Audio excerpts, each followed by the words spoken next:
Tek Psalmi 119 dhe në vargun 8 lexojmë: Do të respektoj statutet e tua, mos më braktis plotësisht. Kjo është një deklaratë shumë e guximshme edhe shumë personale. Do t'i zbatoj statutet e tua. Nuk është një fjali e thënë thjesht.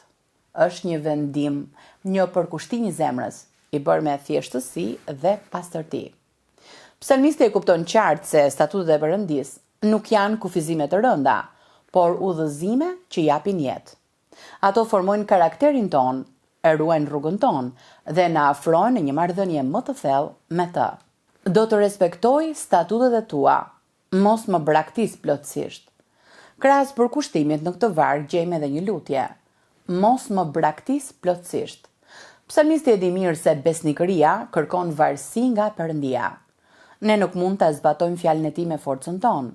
Bindja e vërtet buron nga përullësia dhe mbështetja pa kushte tek ai. Miku im, a je ti i përkushtuar që ta jetosh fjalën e Perëndisë, apo të mjafton që thjesht ta dish atë? Bindja është një akt dashurie.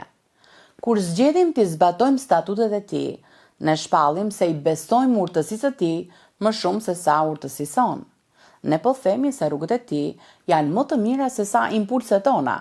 E vërteta e tij është më e fortë se opinionet e kulturës tonë dhe premtimet e tij ja vlejnë gjithë sakrificat me të cilat do të përballemi. Sot thuaj Zotit: do t'i zbatoj statutet e tua. Më ndihmo të eci me besnikëri.